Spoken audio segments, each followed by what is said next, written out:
കോഴിക്കോട് ജില്ലയിലെ പരമ്പരാഗത മണ്ഡലങ്ങളിലെല്ലാം പരാജയപ്പെട്ടതിന്റെ ഞെട്ടൽ മാറാതെ CPIM. കോഴിക്കോട് നോർത്ത്, സൗത്ത് മണ്ഡലങ്ങളിൽ വോട്ടുയർന്നത് BJP കേന്ദ്രങ്ങളിൽ ആത്മവിശ്വാസം നൽകുന്നുണ്ട്.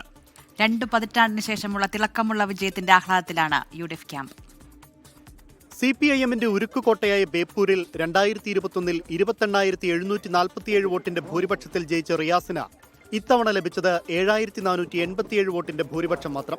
പാർട്ടി വോട്ടുകൾ പോലും മണ്ഡലത്തിൽ കൃത്യമായി പോൾ ചെയ്തില്ലെന്ന് വ്യക്തം.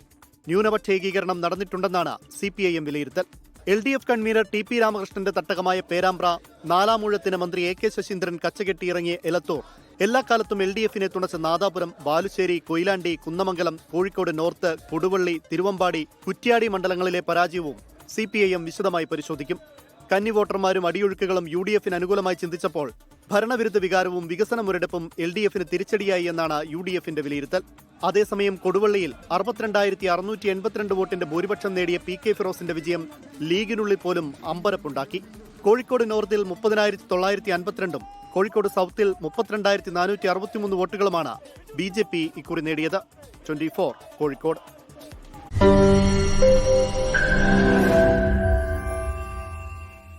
ലോകത്തെവിടെയായാലും ഏത് സമയത്തും 24 വാർത്തകളും ഓഗ്മെന്റഡ് റിയാലിറ്റി പാക്കേജുകളും എക്സ്പ്ലെയിനറുകളും വിശദമായി കാണാൻ ഞങ്ങളുടെ YouTube ചാനൽ നിങ്ങൾക്ക് സബ്സ്ക്രൈബ് ചെയ്യാം.